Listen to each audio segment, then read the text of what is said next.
Hi, everyone, and welcome to this episode of Tuesday Talks with Darlene. Today, I want to talk about why your to-do list feels heavy. Now, I've actually done a webinar on to-do lists, and I will link that into the show notes that I have on my webpage and also on the podcast platforms as well. I'll make sure I link it in there. Now, thank you for watching and listening.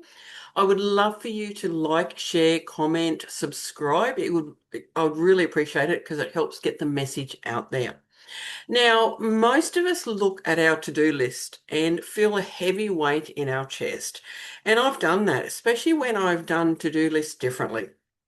I've done it where, I've taken down every single thing, I've not jotted down everything, and I look at it and I go, oh my goodness, it's too much, it's too much. Because we see that long list of tasks and we think of it as a burden. Now, this heaviness doesn't usually come with how much work we have to do. It actually comes from mixing our logical brain with the deep energy work. And if your entire list is just one big blurry cloud of stuff, then your energy stays scattered and you're going to end up feeling completely drained. That does actually happen. And I felt it. So this is why I can talk about this because I've been there, I've done that, and I really want to talk about to-do lists again. And I want to talk about why your list actually feels heavy and how you can actually help change that. It's about moving away from that feeling of pushing uphill and finding a rhythm that actually supports you. Because when you understand the energy of the task, you stop struggling and start actually flowing. And this is what's happened for me. And, you know, for those that are watching now, like when this episode comes out, I'm actually studying, which means that I've taken a lot of stuff away from my business and I'm really only doing the podcast at the moment. I am in the process of getting a membership going, which will happen. I'm not pushing myself though, because I understand what requires my time now. And at the moment, it's not really doing anything except creating just a few posts. And I've got a program where I actually put the video in and it creates reels for me, which makes content so much easier. Now, I want to talk about how mental tasks and energetic tasks are not the same. And you'll be thinking, what's she going on about? And that's quite all right. You can say that. Your brain handles logical admin with ease because these mental tasks are things like filing, scheduling, or paying a bill. They use your logic, but they don't require so much of yourself. They're things you've done all the time. They're easy, they're whatever. Whereas the energetic tasks require you to be fully present, like this podcast. It requires me to be fully present. Now, I've actually taken about half an hour or a bit longer for me to actually be ready for this podcast because, as you can probably hear, I'm not feeling the best. Yet I knew I needed to do this podcast episode. Yes, it's coming out Tuesday, yet I wanted to really talk about to-do lists. Now, seeing a new client could also be an energetic task. And sometimes they can feel heavier because they take a different kind of fuel to actually finish the beautiful project or whatever it is. So this podcast takes a different kind of energy for me, whereas creating that rule and scheduling it is easy because number one, the reel is done by that software. And then all I've got to do is just schedule it with, the bit of text. Easy. Whereas, as I said, this podcast, I had about half an hour for me to get ready because I want to give 100%. I want to give 100%. Now, also, a 5-minute email can carry a lot of weight. If an email feels heavy, it's likely an energetic task in disguise. It's usually about visibility or sharing your voice. And the weight isn't about time, it's about the energy a task demands from you. And once you see the difference between these two types of work, you can actually stop blaming yourself for feeling tired. Because guess what? We run a business. We will get tired. And learning how to understand the different types of actual tasks is really cool. Now, we don't want to push through the heaviness that drains our battery because this is ignoring the signal of resistance and it can create burnout. When a task feels like a mountain, your body is giving you a clear sign. And pushing through it often leads to results that feel forced or even stilted. It's like there's been many times I've looked at things that I've written, and sometimes I use AI, and I just read through it and I'm going, that just sounds wrong. It just sounds so wrong. And then I get fed up and then I get frustrated and then I'm like, oh my goodness. And then I walk away because I know that if I don't walk away, I'm going to end up burning out. And it's happened in the past where I haven't walked away from things. Now, it doesn't mean walking away totally. It just means walking. It just means walking away at that moment.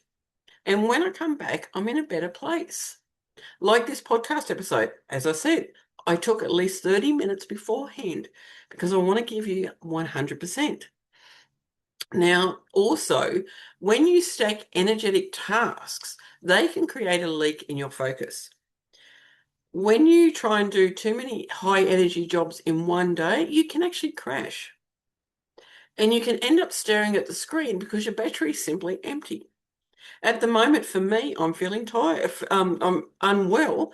So I did a little bit this morning and then that was it. I went to bed. It is now nighttime and I've got more energy because I rested. Because I was able to do that. I was able to rest, which means I've got more energy for this podcast episode. That was me not stacking the energy tasks. Now, in the past, when I did one-on-one, I could have 3 clients a day.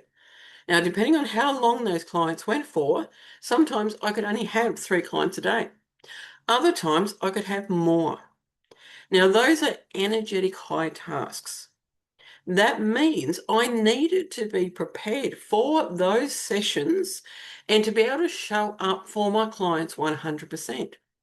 It meant I took time before and after each session to help prepare me and then also let go of that session. I learned how to let go when I was working in the healthcare field because I couldn't take things on. It wasn't me. I just couldn't take things on because if I took all of that on, I would have burnt out 20,000 times in the healthcare field. And it's the same thing in our business. We can't take everything on. And that's another episode I'm going to do in probably a couple of weeks, where it's about holding space without taking on the client's baggage. So that's another one that I'm going to do in a couple of weeks. So keep an eye out for that one. Now, I want you to learn how to recognize that your current capacity is actually a strength. This isn't about being lazy or avoiding the work. It's about knowing when you have the right energy to do a specific job well. And the way I learnt that was I actually, for I think it was a week or maybe even longer, every hour I wrote down how I was feeling physically, how I was feeling mentally, what my energy was like. Like I could have felt physically fantastic, and yet the energy was low. I looked at what task I was doing. I looked at, what I'd been drinking and eating. All of that helped me understand when I actually work better for certain tasks. Now that's changed again because I'm now sharing. And so I need to work around my energy, but also when I'm actually free to do things. So it's not about working harder. It's about working with the energy you have right now. And if you do what I did every hour, write down those things, you will understand what works well for you. Like for me, my energy normally is better in the mornings. I'm more of a morning person, although that's changed slightly. I'm still more of a morning person. And so I love having clients in the morning. And when you stop fighting your natural energy, you can actually start organizing your day in a way that actually feels good. Now, it's nearly 7 o'clock at night, actually, and normally I don't do podcast episodes or anything at night because in the past it has actually stopped me from sleeping well. as I said, things have changed. And that's where if circumstances change, then redo that thing of writing down, every hour what's going on, because then you'll understand, okay, this has changed. Has the way I work changed as well, or is it still the same? Because it may not change. And what you also want to do is align your list with your natural rhythm. As I said, I'm a morning person. That's where clients in the morning and doing these kind of things in the morning are actually better for me. Although, as I said, I've rested today, so I've actually got heaps of energy, and I'll probably end up doing a couple of podcast episodes. This is what I love about what I do because I work with energy so much and I help business women with their intuition, with their energy. It's actually really cool. Now, a few things you can actually do. You can save the logical admin for your quiet gaps. So use the times when you feel less on to handle those mental tasks. Now, these tasks still take energy, but they don't require you to be visible or vocal. Not vocal like on a podcast episode. They might require you to do maybe an email or something, but it's not a huge amount of energy. If it's a Oh, excuse me. If it's an email that makes you feel heavy, then prepare yourself first before you respond to that email. And another thing you can do is protect your peak moments for big energy work. So do a podcast episode or a client call when you feel bright and clear, like I am now.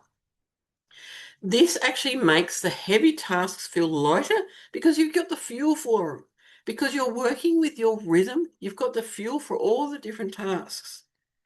And break the heavy energetic tasks into tiny mental steps. If that task feels too big, turn it into a few logical parts. Because completing a small mental step can help you build the momentum you need. Now, I'm recording these podcast episodes. That doesn't mean I am going to sit down and put them on YouTube and put them into, I use Buzzsprout, put them into all that. No, I will record the episodes and then I'm going to stop. And I will leave it for tomorrow or Sunday or Monday, whatever, to then do the rest of it because I need to create graphics and then I put it into the software I use and get the clips. There are other tasks that I need to do. So while I'm feeling great, I'm going to record podcast episodes. I'm not going to do the rest of it. That's what it means by breaking them down into tiny mental steps. So even the ones where I need lots of energy, you can break them down. The reason for this is your to-do list is a tool to support you, not a stick to beat yourself with. And many people say, and it also depends on how you run as well, but the people out there say you only need 3 things on your list a day. Well, that doesn't always work out for me. I like to put more on them sometimes. It depends how I'm feeling. Remember, at the end of the day, your business grows better when you aren't constantly exhausted by your own list. Because that to-do list shouldn't be a source of constant stress, like it was for me in the past. It's been this, like I'd look at the list and go, oh my goodness, no, no, no, no. It actually should be a map for your energy. It's about deciding that how you feel while you work actually matters. As I said, I'm feeling great, so I'm going to record podcast episodes. And when you stop treating every task like it's the same, and start respecting the energy it takes, the pressure starts to drop away.